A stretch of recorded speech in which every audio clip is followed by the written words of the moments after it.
तो कैसे हो प्यारे बच्चों। मैं हूं निखिल और आप देख रहे हैं श्री राम ऑनलाइन क्लासेस। तो प्यारे बच्चों, हम पिछले लेक्चर तक जो है वाष्प दाब में जो अपेक्षिक अवनमन है उस तक बात कर चुके हैं। उस पर न्यूमेरिकल भी मैं आपको करवा चुका हूं। तो प्यारे बच्चों, आज का जो हमारा टॉपिक है वो है आदर्श तथा अनादर्श विलयन। आज हम आदर्श और अनादर्श विलयन पे बात करने वाले हैं। तो प्यारे बच्चों, क्या होता है आदर्श और अनादर्श विलयन? देखिएगा, 11th क्लास में हमने एक चीज पढ़ी थी, आदर्श गैस। तो सेम उसी को रिलेट करते हुए चलता हूं कि आपने देखा था आदर्श गैस समीकरण देखा था और आदर्श गैस एक शब्द सुना था। तो ऐसी गैस जो गैसियस लॉ थे, जैसे चार्ल्स का लॉ था, जैसे बॉयल्स का लॉ था, जैसे गेलुसोक का नियम था, इन सब नियमों का जो गैस पालन करती है उसको हम आदर्श गैस कह रहे थे, और जो इन सब नियमों का पालन नहीं करती है उसको हम वास्तविक गैस कह रहे थे। तो वैसा ही मैं हमारे पिछले जो एपिसोड्स हैं उनमें आपको एक नियम पढ़ा चुका हूं, राउल्ट का लॉ। तो मेरे पास विलियन है कि ऐसे विलियन जो राउल्ट के लॉ को फॉलो करते हैं, जो राउल्ट के नियम का पालन करते हैं,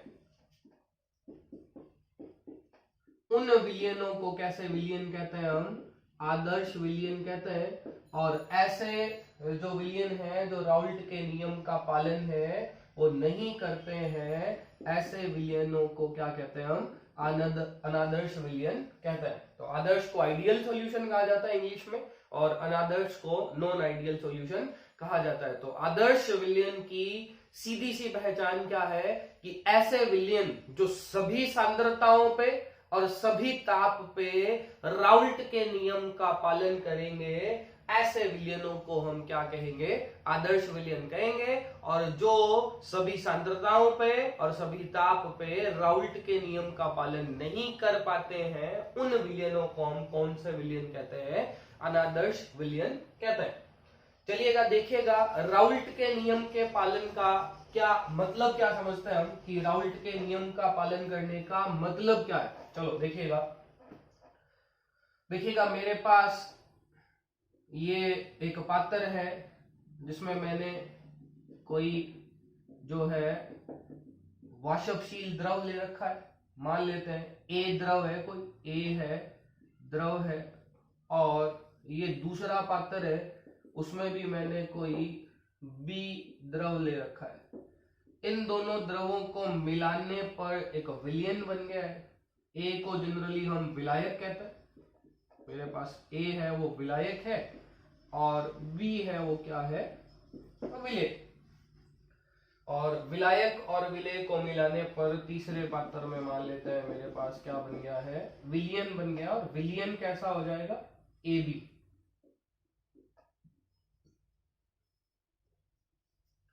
यहां देखिएगा, जो द्रव ए था, मतलब यहां जो आकर्षण बल लग रहा है वो ए और ए के कणों के बीच में आकर्षण बल लग रहा है। जो इंटरमोलिकुलर अट्रैक्शन फोर्स है, जो अणुओं के मध्य जो आकर्षण बल है वो ए और ए के मध्य उपस्थित है।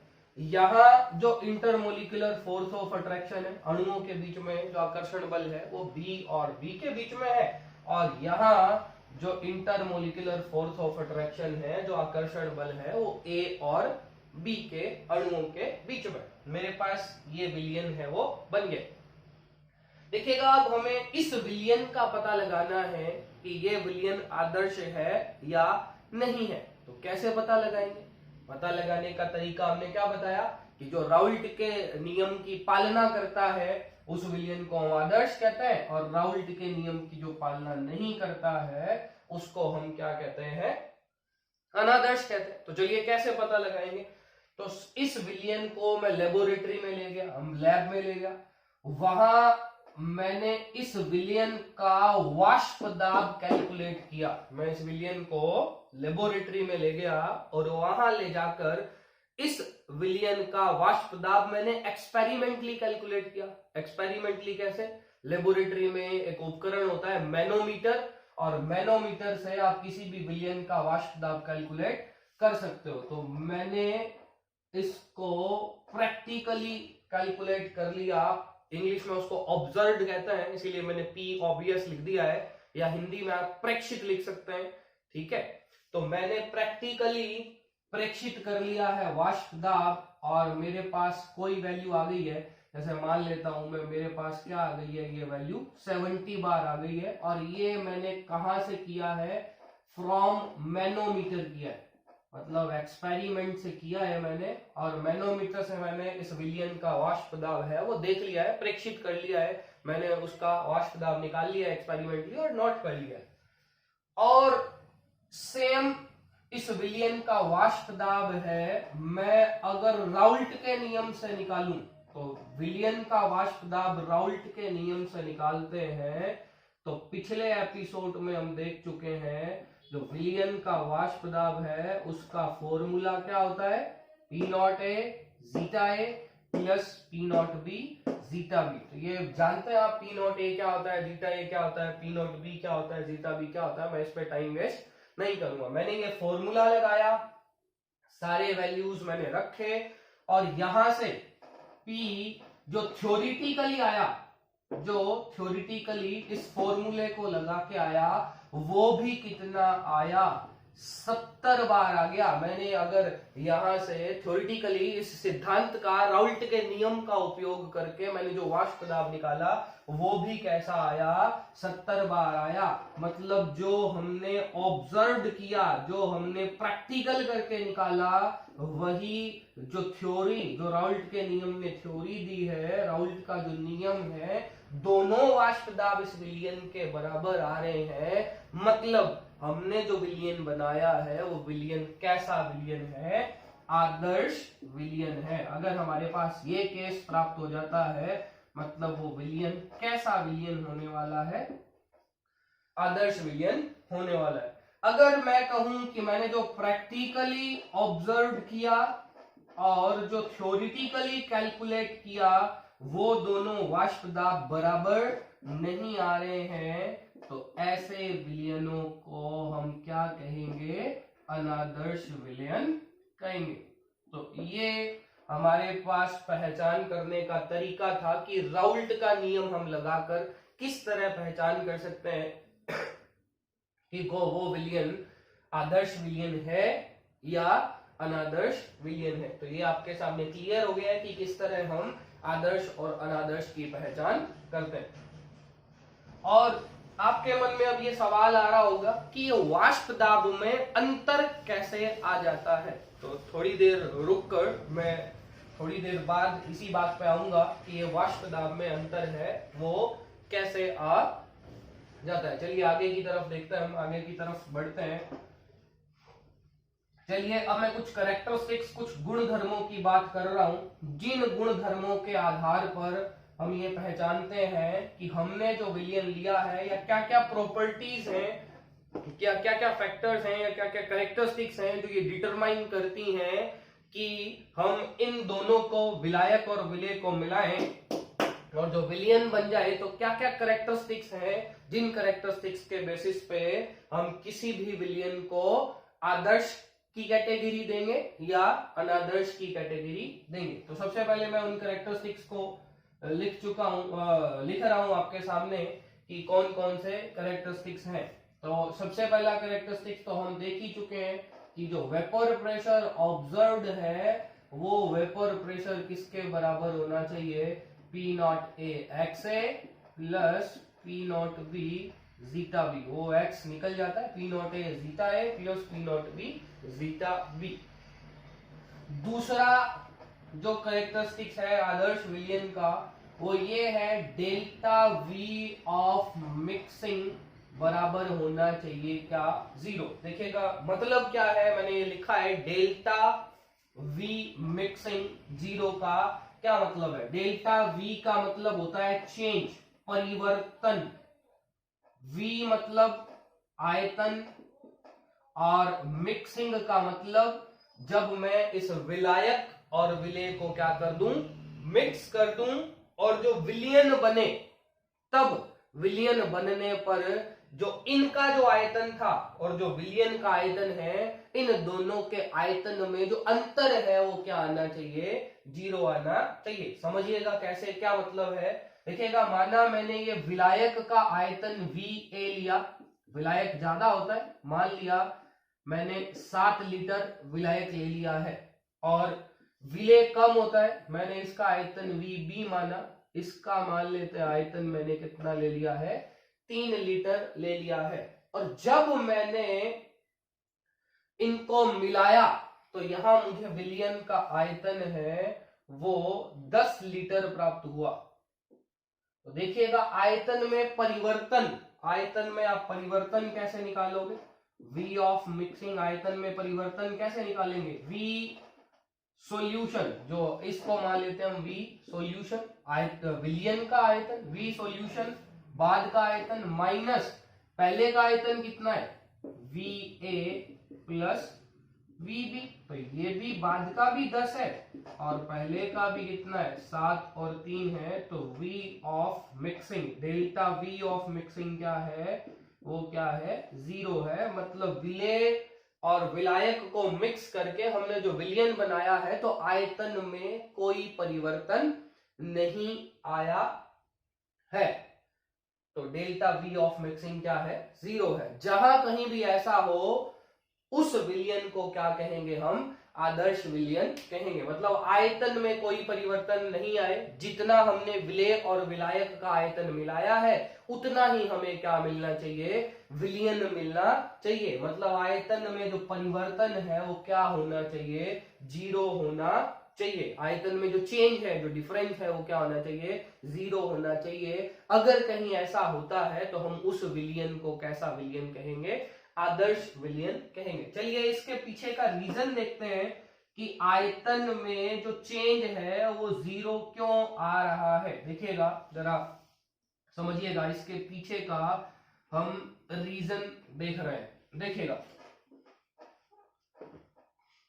देखिएगा मेरे पास ये जो विलायक और विलेय है, विलायक के अणुओं के मध्य जो बल लग रहा है, जिसको हम इंटरमोलिकुलर फोर्स ऑफ अट्रैक्शन, अंतराणविक आकर्षण बल कहते हैं, वो AA के बीच में लगने वाला बल, और जो विलेय के अणुओं के बीच में लगने वाला जो आकर्षण बल है वो है FBB। F दिखा रहा है फोर्स को, और BB मतलब अणुओं के बीच में, B और B के अणुओं के बीच में, और FAA है वो A और A के अणुओं के बीच में। एक तरह का तो बल है, हमें एक तो यहां नोटिस करना है कि इन दोनों के बीच में कितना बल लग रहा है, और दूसरे तरह का बल है वो मुझे ये नोटिस करना है वो किसके बीच में लग रहा है, इंटरमोलिकुलर फोर्स ऑफ अट्रैक्शन, वो लग रहा है A और B के बीच में।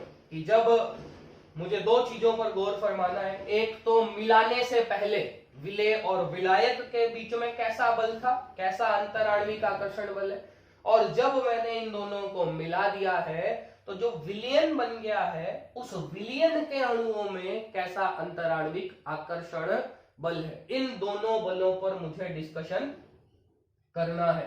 तो देखिएगा मेरे पास जो है 3 तरह की स्थितियां संभव हो सकती हैं। कैसी कैसी, देखिएगा मैं ये कहूं कि FAA और FBB इनके बीच में जो आकर्षण बल था वो बराबर हो किसके, FAB के मध्य लगने वाले आकर्षण बल के। मैं यहाँ आकर्षण बल वर्ड यूज कर रहा हूं, लेकिन प्रॉपर ये इंटरमोलिकुलर जो है फोर्स ऑफ अट्रैक्शन है, अंतराणविक आकर्षण बल है। दूसरी स्थिति क्या हो सकती है कि FAA और FBB है, मतलब विलायक विलायक और विलेय के अणुओं के मध्य जो आकर्षण बल लग रहा है वो आकर्षण बल हो सकता है ज्यादा हो किसकी तुलना में, जो विलयन के जो अणु हैं उनके बीच में जो आकर्षण बल लग रहा है उसकी तुलना में इनके आकर्षण बल क्या हो सकते हैं, ज्यादा हो सकते हैं। कहने का मतलब जब ये दोनों अलग अलग थे तब इनमें आकर्षण बल ज्यादा था, लेकिन जैसे ही हमने इन दोनों को मिला दिया तो इनके बीच में इतनी ज्यादा स्ट्रॉन्ग रिएक्शन नहीं हुई, इनका आकर्षण बल इतना ज्यादा अच्छा नहीं है और वो आकर्षण बल क्या है, कमजोर है। या तीसरी स्थिति क्या पॉसिबल है, तीसरी स्थिति ये पॉसिबल है कि जो FAA है और जो FBB है वो कमजोर हो, और जब हम विलियन में देखें तो विलियन के अणुओं के मध्य लगने वाला आकर्षण बल है वो इन दोनों से क्या हो, ज्यादा हो। कहने का मतलब जब हमने इन दोनों को मिलाया तो मिलाने के बाद जो विलियन बना तो विलियन के अणुओं के मध्य आकर्षण बल बढ़ गया। जैसे आप देखते हैं कई बार हाइड्रोजन बॉन्डिंग हो जाती है तो मतलब आकर्षण बल क्या हो गया है, स्ट्रॉन्ग हो गया है। तो ये मेरे पास 3 स्थितियां पॉसिबल हैं जब हम विलियन बनाते हैं। आकर्षण बल के नजरिए से देखें, इंटरमोलिकुलर जो फोर्स ऑफ अट्रैक्शन है उससे देखें तो मेरे पास 3 स्थितियां पॉसिबल हैं। तो जो हमारी आदर्श विलियन की स्थिति है वो हमारी पहली स्थिति है कि जितना आकर्षण बल विलायक और विलय के अणुओं के बीच में है उतना का उतना आकर्षण बल ही किसके बीच में हो, विलियन के अणुओं के बीच में हो। तो ऐसी परिस्थिति क्या कहलाती है, आदर्श परिस्थिति कहलाती है। मतलब जिस बल से यहां अणु बंधे हुए थे उतने ही बल से कहां बंधे हुए हैं, विलियन में बंधे हुए हैं। ना तो आकर्षण बल कम हुआ है ना आकर्षण बल ज्यादा हुआ है, मतलब अणु ना तो पास आए हैं और अणु ना दूर गए हैं। इसी कंडीशन को क्या कहते हैं हम, आदर्श विलियन की कंडीशन कहते हैं। जबकि ये जो नीचे वाली 2 कंडीशन आपको दिखाई दे रही है ये आकर्षण बल कम ज्यादा हो गए हैं, और ये कंडीशन एप्लीकेबल होती है जब हम अनादर्श विलियनों पर बात करते हैं। तो ये दोनों जो कंडीशंस है वो हमारे अगले एपिसोड में लागू होंगी। आज हमें कौन सी बात करनी है, सिर्फ और सिर्फ पहली कंडीशन पे बात करनी है जहां जो पहले के आकर्षण बल हैं विलियन बनने से पहले के आकर्षण बल वो बराबर होने चाहिए विलियन बनने के बाद के आकर्षण बलों से। तो यहां आपको अब समझ में आ गया होगा लॉजिक, कि लॉजिक क्या था, आकर्षण बल बराबर है मतलब जो अणु है वो ना तो पास आए हैं ना दूर गए हैं, मतलब आयतन में कोई परिवर्तन नहीं हुआ। देखिए इंटरमोलिकुलर जो फोर्स ऑफ अट्रैक्शन है, अंतराण्विक जो आकर्षण बल है उसका आयतन से सीधा सीधा लेना देना है। आपने 11वीं क्लास में पढ़ा होगा कि जब अणुओं के बीच में आकर्षण बल ज्यादा होता है तो वो अवस्था द्रव की ठोस अवस्था कहलाती है। आकर्षण बल थोड़ा सा कम हुआ तो अवस्था द्रव कहलाती है, और आकर्षण बल बहुत कम हो गया अणुओं के बीच में तो वो अवस्था क्या कहलाती है, गैस कहलाती है। मतलब आकर्षण बल, अंतराण्विक आकर्षण बल कम होने से आयतन में परिवर्तन आता है। ठोसों का आयतन कम है, द्रवों का आयतन थोड़ा सा ज्यादा है और गैसों का आयतन और भी ज्यादा है। तो यहाँ आकर्षण बल, अंतराण्विक आकर्षण बल ही नहीं बदला तो यहाँ आयतन भी नहीं बदला। तो आयतन ही नहीं बदला मतलब आयतन में चेंज कितना आने वाला है, 0 आने वाला है। चलिए अगला जो कैरेक्टरिस्टिक्स है, अगला जो गुणधर्म है आदर्श विलियन का, कि कैसा कौन से विलियन आदर्श विलियन होते हैं, तो वो है डेल्टा H ऑफ मिक्सिंग, वो क्या होना चाहिए, 0 होना चाहिए। तो डेल्टा आपको बता चुका हूं, परिवर्तन या चेंज, H है अभिक्रिया की एंथैल्पी, अभिक्रिया की एंथैल्पी क्या होती है, अभिक्रिया की एंथैल्पी मिक्सिंग मतलब मिक्स करने के बाद। अभिक्रिया की एंथैल्पी कुछ नहीं है, नियत दाब पर किसी भी सिस्टम में जितनी ऊष्मा होती है, जितना हीट कंटेंट होता है, उस हीट कंटेंट को हम क्या कहते हैं, अभिक्रिया की एंथैल्पी। आप एंथैल्पी छोड़िए, आपको नहीं समझ में आ रहा है, आप सीधा सा कह सकते हैं ऊष्मा में परिवर्तन कितना है। मिक्स करने के बाद विलायक और विलय को मिक्स करने के बाद जो विलियन बन गया है, तो विलियन बनने में ऊष्मा में परिवर्तन क्या होना चाहिए, 0 होना चाहिए। ऐसे विलयनों को हम क्या कहते हैं, आदर्श विलयन कहते हैं। जरा देखिएगा क्या मतलब है ऊष्मा में परिवर्तन का, समझने की कोशिश करिएगा। देखिएगा देखिएगा सबसे पहले तो मैं आपको ये क्लियर कर दूं, वेपर प्रेशर बराबर क्यों आया। देखिएगा वेपर प्रेशर भी बराबर आने का रीजन है वो क्या है, अंतराण्विक क्या है, आकर्षण बल है। देखिएगा वेपर प्रेशर क्या है, वेपर प्रेशर अब मैं आपको पिछले एपिसोड में बता चुका हूं कि द्रव होते हैं उनकी सतह के कण हैं वो वाष्पित होते हैं और वो वाष्प उस द्रव की सतह पर क्या लगाती है, वापस जो दाब लगाती है उसको ही क्या कहते हैं, हम वाष्प दाब कहते हैं।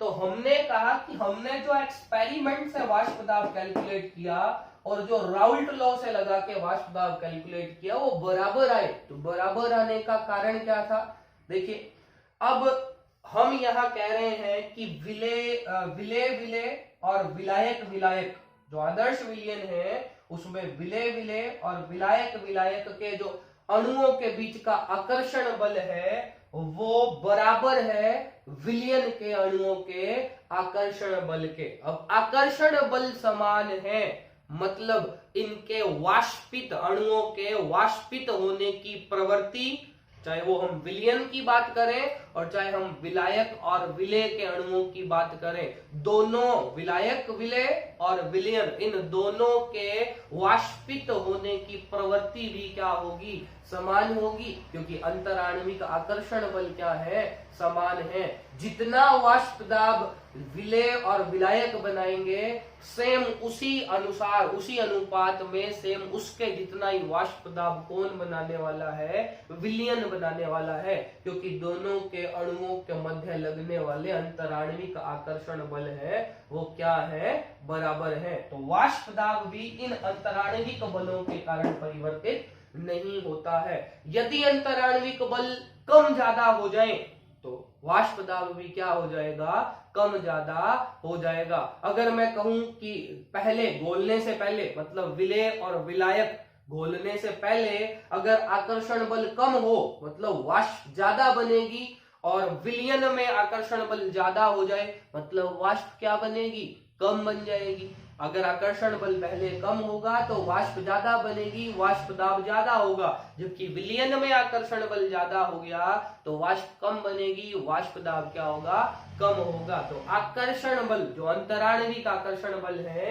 उनमें यदि परिवर्तन आ जाता है तो वाष्प दाब में भी परिवर्तन आ जाता है और उनको हम क्या कहते हैं, अनादर्श विलयन कहते हैं, जो कि हमारे अगले एपिसोड में हम देखने वाले।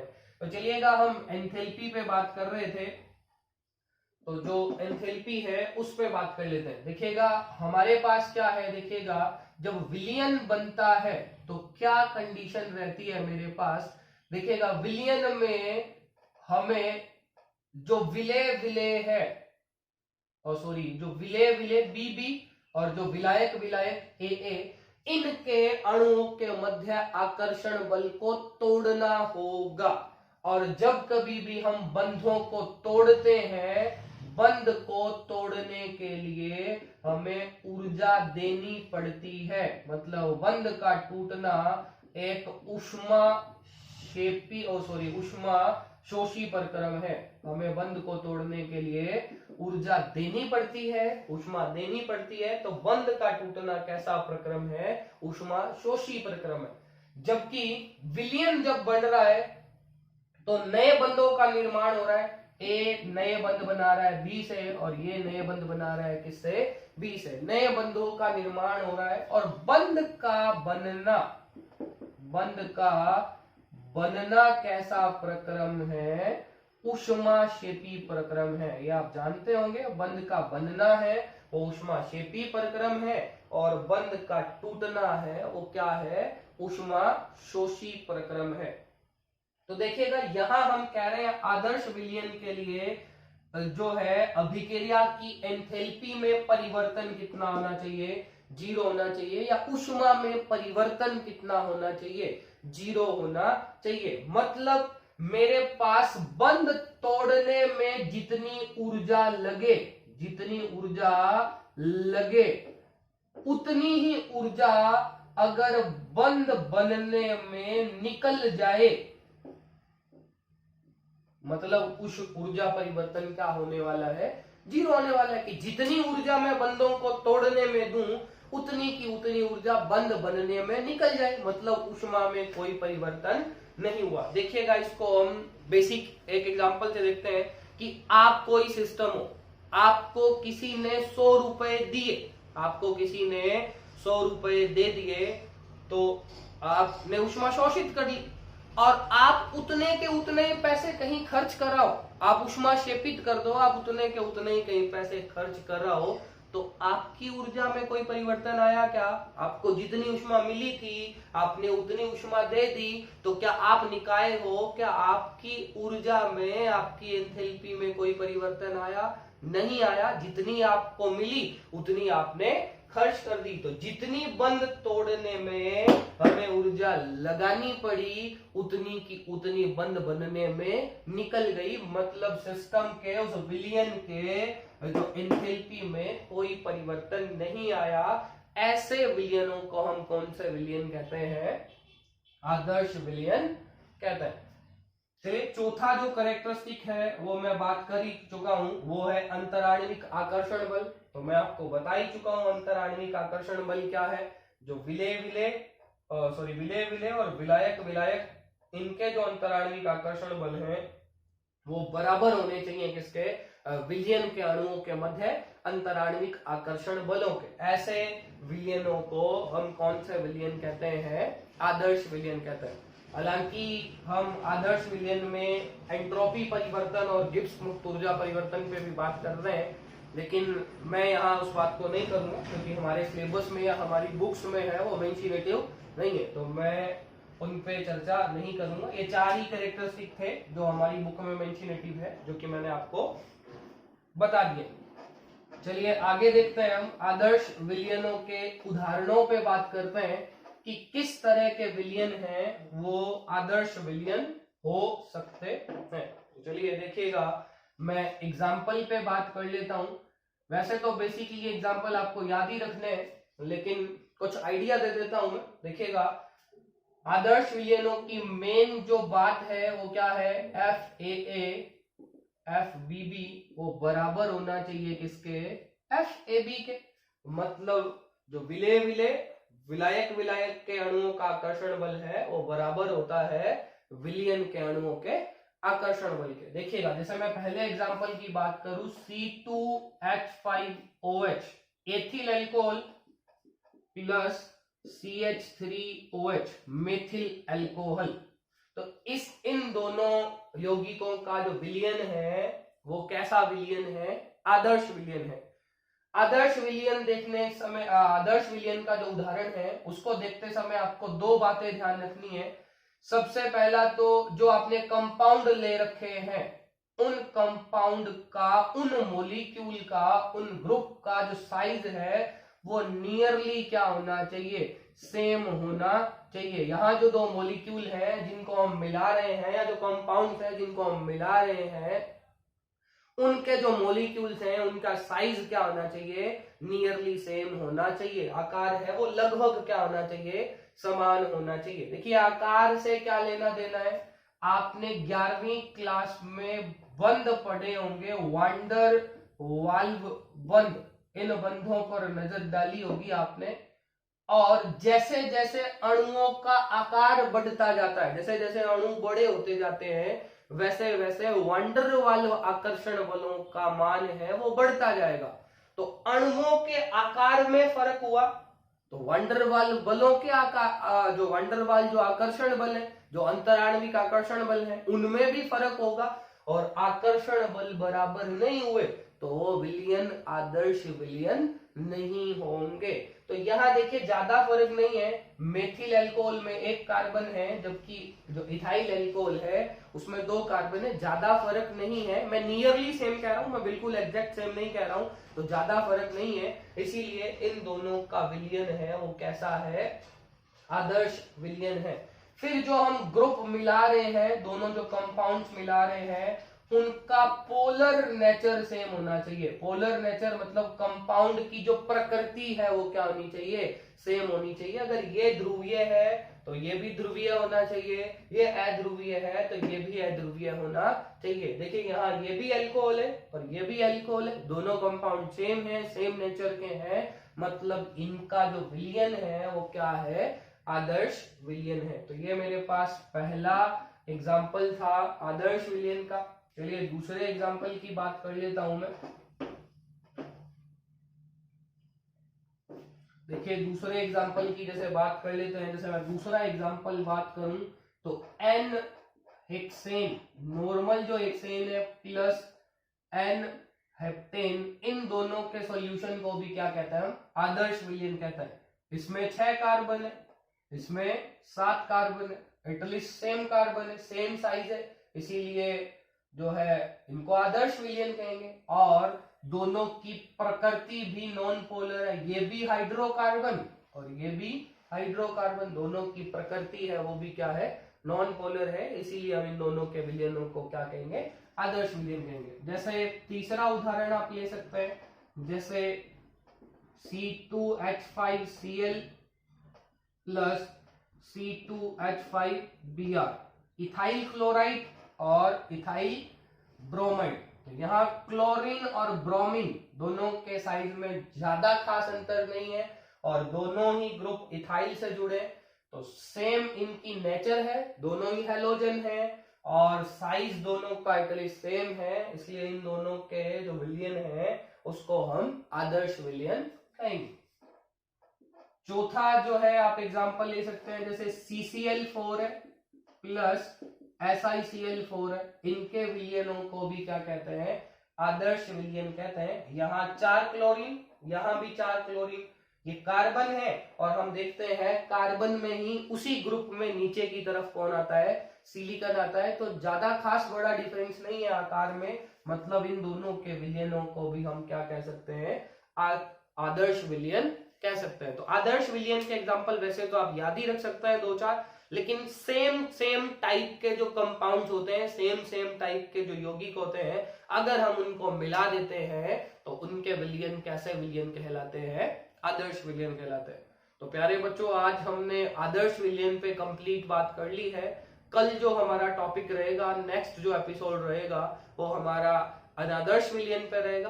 तो आप लगातार वीडियो आपको मिल रहे हैं, आप देखते रहिए और अपनी कॉपी में काम करते रहिए। धन्यवाद, अपने घर रहिए, सुरक्षित रहिए।